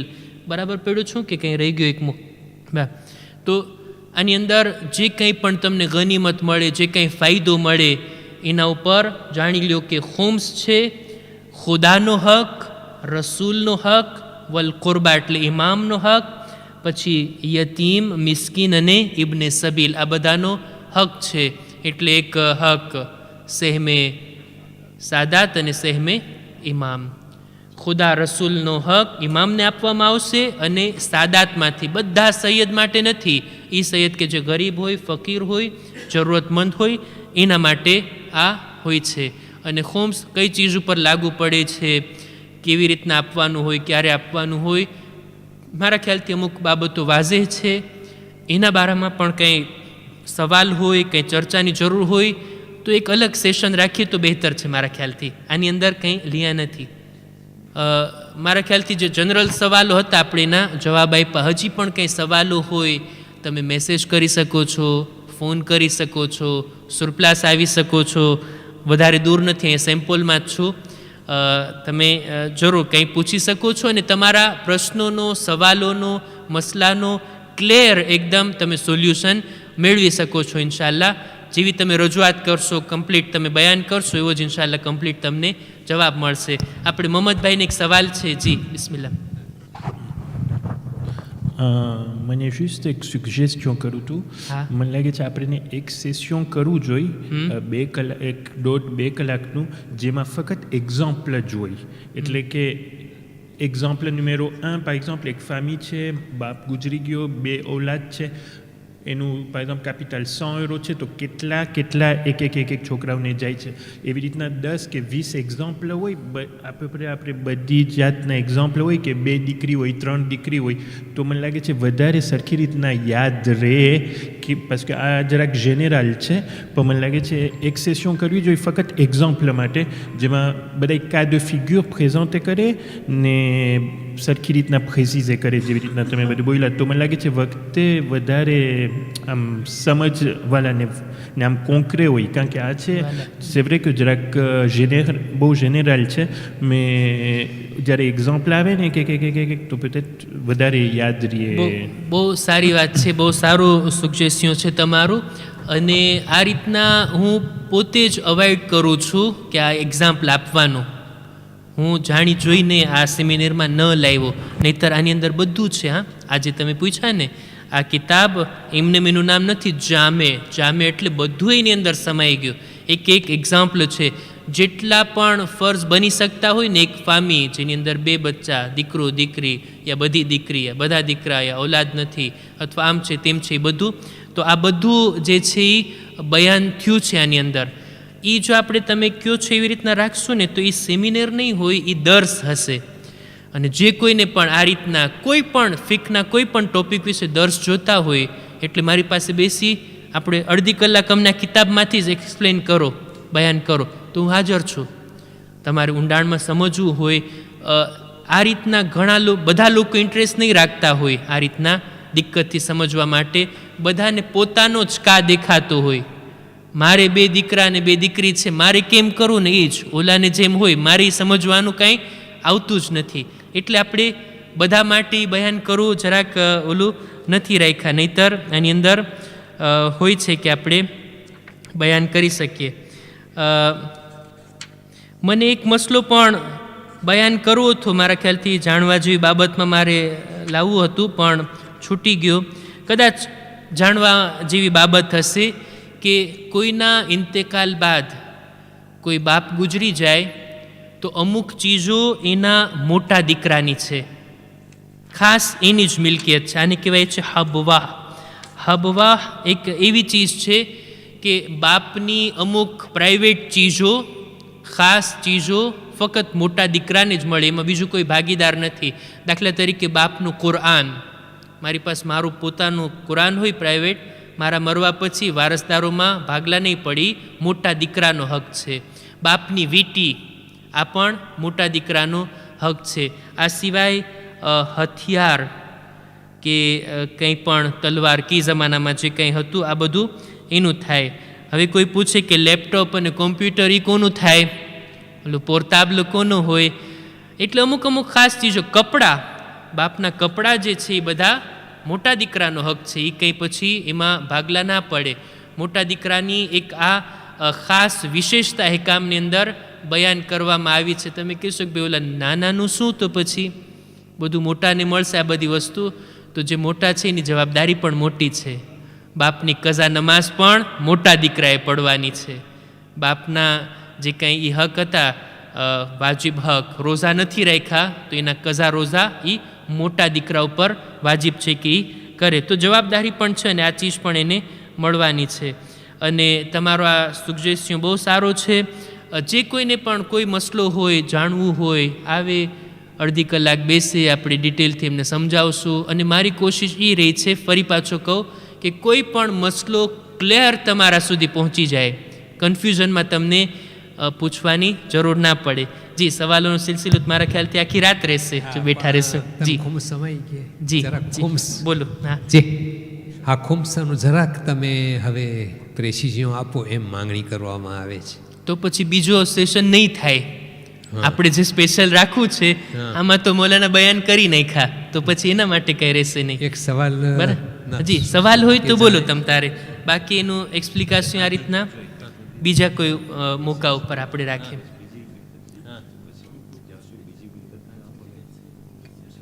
નહીં, એનું કેસ હા, પેલા તમારું કરી લો. નહીં કે તમને નહીં, એટલે અહીંયા માવતર પૂછે છે કે આપણે એક મકાન ખરીદે, જે મકાન રહેવા માટે હોય કે ભાડા માટે? પહેલાં ભાડામાં દેવા માટેનું મકાન, અને એની ભરપાઈ કરતા હોય આપણે દર મહિને 10 વર્ષની મુદતમાં. તો આ 10 વર્ષની મુદત દરમિયાન આપણે કેવી રીતના એનું ખુમ્સ ભરીએ? એ 10 વર્ષ પૂરા થાય અને કદાચ કાંઈ ના ભર્યા હોય, હવે પૈસો થયો તો વળી બીજું મકાન લઈએ, એ પણ કિરાયામાં દેવાને, એટલે ભાડે દેવાને. તો આ બધાયનું ખુમ્સનો ઉકેલ કેમ કરે? સલ્લુ અલ નબી.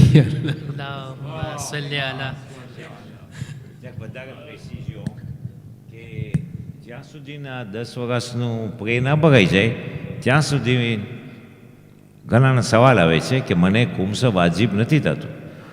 તો હવે એ કે 10 વર્ષ થઈ જશે તો પછી કંઈ ભરવાના નહીં હોય પ્રેના. ઓકે, હવે લખી લ્યો 1000 € એને લોહી આવ્યું તો એ 1000 € 200 € ખુમ્સ કાઢીશ. પણ વળી મન થઈ જાય છે કે બીજું મકાન લેવું, તો વળી ખુમ્સ નથી ભરવું, તો વળી 10 વર્ષ બીજા.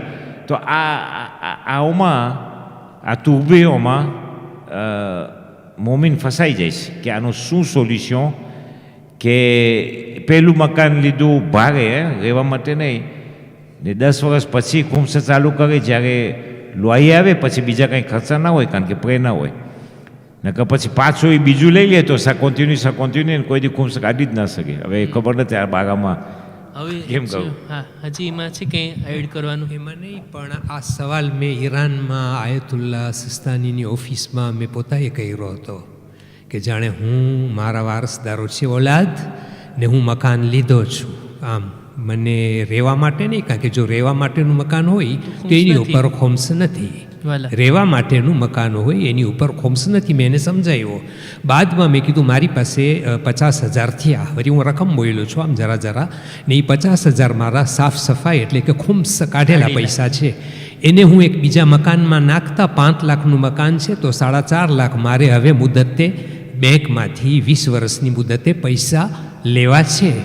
તો હવે આ પૈસાનું ભરપાઈ કરું કે હું ખુમ્સ ભરું એનું કારણ છે કે જે કિરાયું મને ઉપજશે એ મને ફક્ત અને ફક્ત બેંકને ભરવાથી મારા ખિસ્સા ખાલી રહેશે. મેં એમ કીધું કે આ પૂરેપૂરો જ મસલન 1,000 € મહિનાના ભરવાના હશે ને 1,000 મને કિરાયું મળશે યાને લોઈએ પાડો તો એ લોઈએ મળતા હું તો બધે બેંકને આપી દઈશ. તો હવે મારી પાસે કંઈ છે નહીં ખુમ્સની ભરપાઈ માટે. તો મને એમ કીધું એણે કે આવું મોટું મકાન તું પૂરું ભરી નાખીશ 20 વર્ષે અને તું એ કે આ મકાનમાં ખુમ્સ ઇમામનો હક માયરો જશે, તું એનો હક લઈ જઈશ એ નહીં કામ આવે. જેવી રીતના તું વાજિબ સમજે છે કે બેંકને મારે 1,000 € દેવાના છે એમ એ જ મુદત પ્રમાણે યાની કે જે આપણા મકાનની કિંમત છે એનો પણ તું ડિવિઝન કર નાખ.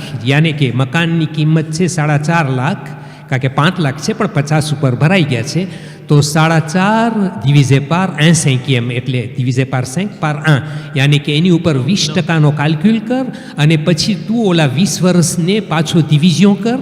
જેમ મહિનાના તું કિરાયા ઉપજે અને તું રામબુરસે કરે છે એમ તું એમ જ સમજ કે ઇમામનો હક દર મહિને હું આ પૈસા ભરતો જાઉં છું. યાની કે જેટલી ઈંટના ભરાતા જશે એ ઈંટ સાફ થઈ જશે એમ મને સમજાવ્યું એણે ખાસ. બરાબર છે ને? એવું ન બને કે તાર્યા આવડું મોટું મકાન થઈ જાય અને પછી તું 20 વર્ષે કે હવે મારાથી નથી ભરાતા અથવા તો જો તું દુનિયાથી હાયલો ગયો તો એમ સમજ કે તારી ઓલાદ એની અંદર મજા કરશે અને તો ખુમ્સાનો હક વબાલ લઈ ને તું તને કાલે જવાબ દેવો પડશે. એટલે આ મને લાગે છે je parlais un peu plus clairement ou je peux je sais pas કંઈ ના hein vous pardon c'est clair et net on est bien d'accord જી હા એટલે આપણે કાલ્ક્યુલ કર્યા 90,000 € divisé par 20 ans હા લોyer plus ઇમામનો હક દર મહિને હું પે કરું. આને શું કહેવાય જો તમે 90,000 એકદમથી તો નહીં કાઢી શકો. હા વાલા 20 વર્ષ પછી નહીં કાઢી શકો અને આપણી પ્રોબ્લેમ થાય અહીંયા તો એનો આને કહેવાય મુસાલેહત કરવી. તમે આ તમારો કાર લઈ જાઓ ઓફિસમાં એ લોકો આ રીતના કે જો તમને સોલ્યુશન આપ્યો. મારું કામ જે છે ને મસલો બયાન કરવાનું છે એ વાત પણ પબ્લિકને ધ્યાનમાં હોવી જોઈએ. મસલો તમે મને પૂછો એનો જવાબ ક્યાં છે તો આ કિતાબમાં છે અથવા આયતુલ્લાની સાઇટમાં છે, સવાલ જવાબમાં છે, જે કંઈ રિસોર્સ છે એમાંથી. પણ આ પ્રોબ્લેમ આવી છે ફિકહી શરિયતની એનું સોલ્યુશન તો એ મરજે તકલીદની ઓફિસમાંથી આપણને નીકળશે અને ત્યાંથી આપણને મળી શકશે. એટલે મસલા હોય તો તમે બિલકુલ રજૂ કરી શકો છો. હવે આપણે ગાલિબભાઈનો પણ એક સવાલ હતો. જી હા બોલો. હા ના એમ જ હતું. હું આ એ જ કહેવાનો હતો કે આને મુસાલેહત કહેવાય કે આપણે આ રીતના જવાબને ક્લિયરલી મેળવીએ ત્યાંથી. જી હા શેખના સવાલ એ છે કે એવા અમુક મોકા છે કે જ્યારે વસિયત વાજિબ થઈ જાય છે જેમ કે હજમાં જવા પહેલાં અને બીજું એ કે જો હજ આપણા ઉપર વાજિબ થઈ ગયો હોય અને આપણે ના કર્યા હોય તો એ પણ વસિયતમાં ઓલું જે આપણને લખવાનું હોય એમાંથી એ પણ છે કે કોઈને મોકલવું એ વાજિબમાંથી ગણાય છે. વસિયતના બારામાં જો બહુ સારો સવાલ છે. વસિયત કરવી સુન્નત છે, આ પહેલી વાત. મુસ્તહબ છે, બહુ તાકીદ ભરી સુન્નત છે. પણ અમુક સમયે અમુક કામ વાજિબ થઈ જાય. દાખલા તરીકે મારા ઉપર હજ વાજિબ થયું, હું ના કરી શકું કોઈ પણ કારણોસર, તો મારે લખવું જોઈએ કે મારા ઉપર હજ વાજિબ હતું, મારા પછી મારા માલમાંથી મારી નિયાબતમાં હજ કરાવજો. મારી પાસે કોઈની અમાનત છે એને તમે આપી દેજો, મારો કરજો ભરશો. આ બધી જે કંઈ જરૂરી અને વાજિબ ચીજો છે બધું લખવું જોઈએ. આવી વસિયત કરવી તો વાજિબ છે. પણ બાકી બધી વસિયતો કરવી એંતિયરની અંદર કોઈ માણસ એમાંય જરૂર નથી કે એંતિયરમાં જ આપણે વસિયત કરે. કોઈ કહે કે ના મારા માલમાંથી 10મો ભાગ ખાલી 5મો ભાગ આટલું જ રાહે ખુદામાં આપજો, એ મુસ્તહબ છે. એમાં કંઈ એંતિયરી ના કરે તો પણ કંઈ વાંધો નથી. પણ આ વાજિબ કા છે એની તો વાજિબ છે કે આપણે વસિયત કરીએ. સવાલો તો આવતા જ રહેશે, પણ આપણે અહીંયા પૂરું કરીએ છીએ. બાકી કંઈ સવાલો હોય તો હા, આપણે અહીંયા આપણા પ્રોગ્રામને પૂરો કરીએ છીએ. જી, એ તમે જો તમારા ઉપર છે. હવે મોજો સિપ્રે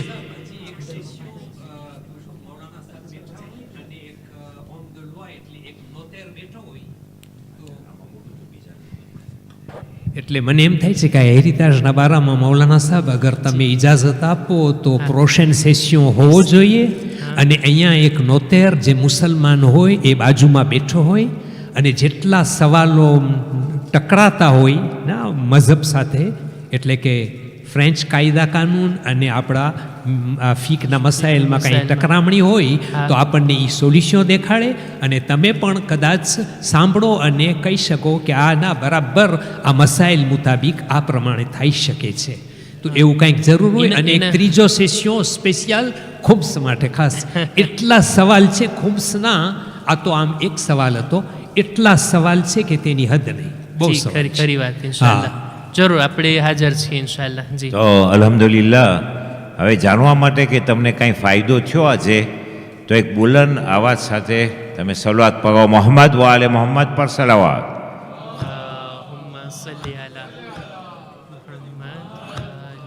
અને છેલ્લું કે તમને ખબર છે ને કે આપણા મા બહેનો ભાઈઓ, શેખ સાહેબ, જી, મા બહેનો ભાઈઓ એકદમ મુસીબતમાં છે. આપણું ફરજ છે આજથી સવારથી એ લોકોમાં એકદમ શેખ સાહેબ એકદમ એ લોકો મુસીબતમાં છે.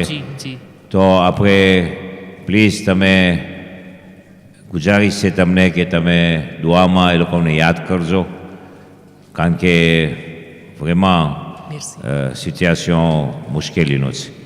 ને હવે વિનંતી છે શેખ સાહેબ એક સૂરે ફાતિહા પઢે. બિસ્મિલ્લાહ.